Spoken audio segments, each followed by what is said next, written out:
Hello everyone, and today I'm going to be reading you Disney's version of the story Beauty and the Beast. And just like my other read-alouds, the Disney version has a few similarities than the original, but there are also many differences as well. Disney's Beauty and the Beast.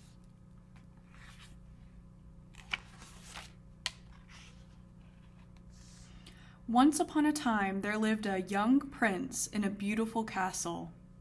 Although he had everything his heart desired, the prince was spoiled and selfish. One winter night, an old beggar woman asked the prince for shelter from the cold. In return, she offered him a rose.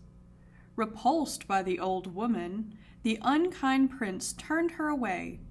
The woman warned him not to be deceived by appearances, since beauty is found within. When the prince dismissed her again, the old woman's ugliness melted away to reveal a beautiful enchantress. The prince tried to apologize, but it was too late. The enchantress knew there was no love in his heart.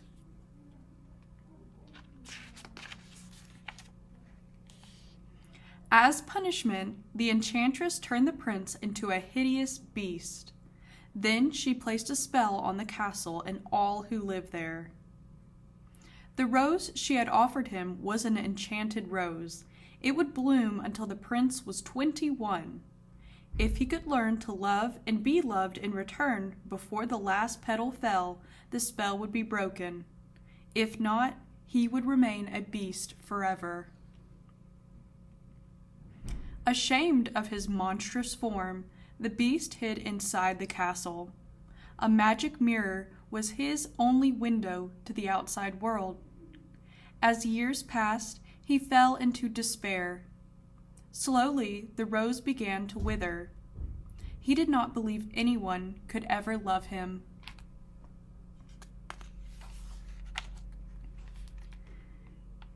In a nearby village, there lived a beautiful young woman named Belle. Belle, unlike the other girls in the village, cared only for her books. She always felt out of place. Belle loved to read about adventure and romance. Her father, Maurice, loved books too.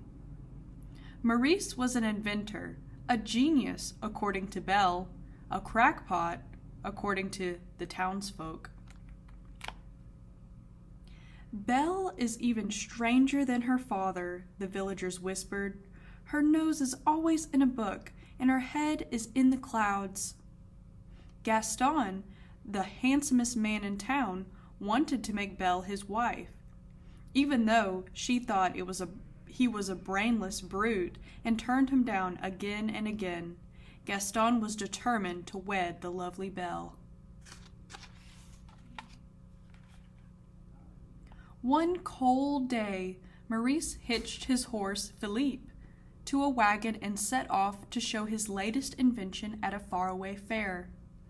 But Maurice read the map wrong and became lost in a forest. As an icy wind whistled through the trees, he suddenly heard the howling of wolves. Philippe bolted and Maurice fell to the ground. Trying to escape the wolves, the frightened man ran deeper and deeper into the woods. He came to a castle and stumbled inside. There he was greeted by Miss Potts, the teapot, Cogsworth, the clock, and Lumiere, the candelabrum, who had been servants to the prince. But before he had time to marvel over these strange creatures, an even stranger one appeared, the beast.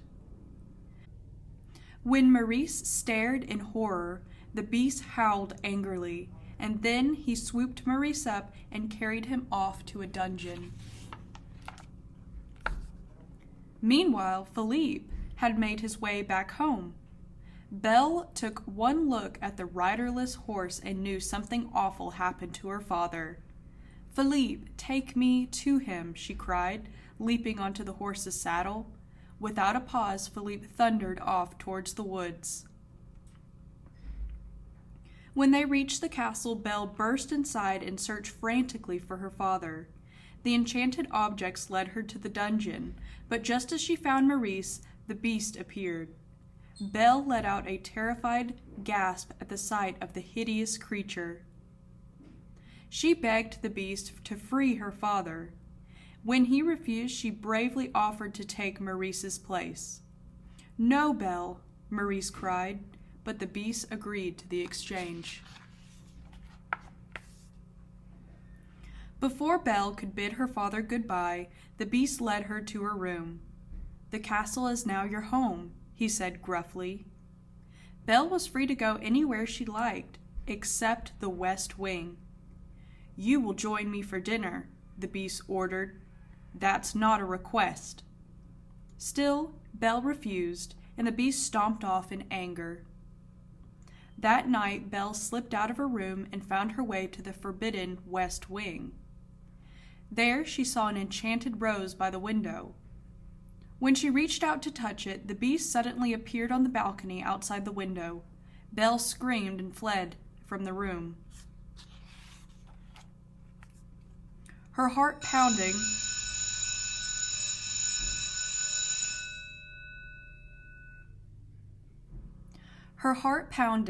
Belle ran out of the castle, mounted Philippe, and galloped off into the night. But a pack of wolves had soon had them surrounded.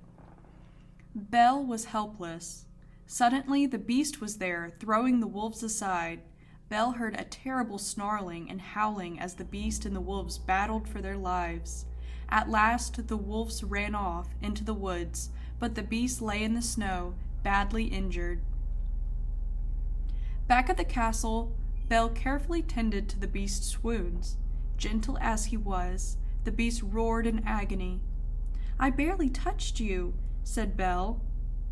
Then she saw the look of pain on his face. "I forgot to thank you for saving my life," she added softly. The beast only grunted in reply, but when Belle turned away, a hint of a smile appeared on his face. In the days that followed, the beast tried to be a proper host. He showed Belle his library and began to teach him how to act like a gentleman.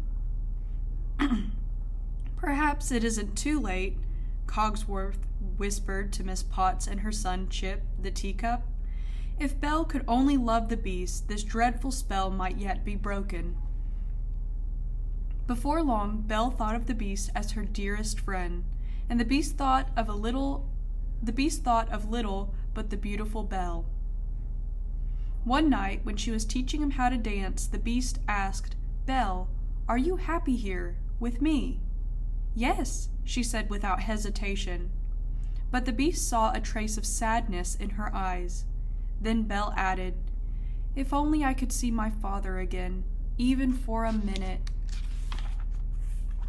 "You can," the beast said, handing her the magic mirror. Belle gazed into it and saw Maurice trudging through the forest. He looked frail and old. As he watched, he collapsed in a heap. "I must go to him," Belle cried. "He might be dying." "I release you," the beast said sadly. "But take the mirror. Then you will always have a way to look back and remember me." With the magic mirror to guide her, Belle soon found her father and brought him home. But their happy reunion was cut short by a pounding on their cottage door. The townspeople had come to take Maurice away. Gaston's friend Le Fou stepped forward. "Maurice has been raving that you were imprisoned by a hideous beast," he said. "Only a crazy man would tell such a tale." "But it's true," Belle protested. Her worried eyes searched the angry crowd and fell on Gaston. "Gaston," she cried, "you know my father isn't crazy. Tell them." Gaston whispered to Belle that he might be able to calm the crowd if she promised to marry him. "Never," Belle exclaimed. "And my father is not crazy. There really is a beast, and I can prove it." She turned to the crowd. "Look in this mirror and see." The townspeople looked at the beast in the magic mirror and grew frightened. "We must hunt down this savage animal," Gaston cried. After locking Belle and her father in the cellar of the cottage, the villagers rode off to storm the beast's castle. Luckily, little Chip had stowed away in Belle's saddlebag, and after the villagers were gone, he used Maurice's latest invention to release Belle and Maurice from the cellar. By the time Belle reached the castle, the townspeople had broken in. Gaston and the Beast were fighting on the castle roof. The Beast managed to knock Gaston's weapon from his hand. There was nothing to stop him from killing Gaston. Gaston screamed for mercy, and the Beast turned away from his enemy. Then Belle watched helplessly as Gaston plunged a knife into the Beast's back. The Beast roared in pain, backing away from the wounded Beast. Gaston lost his footing and fell off the roof into the fog below. Belle rushed to the Beast's side. "You came back," the Beast said weakly. "At least I can see you one last time." "No, no," Belle said, sobbing as she kissed his cheek. "Please don't die. I love you." At that moment, the spell was broken. In one magical instant, the Beast turned back into a prince, and the enchanted servants returned to their human forms. The castle came to life with rejoicing, and there was no doubt that the loving couple would live happily ever after. The end.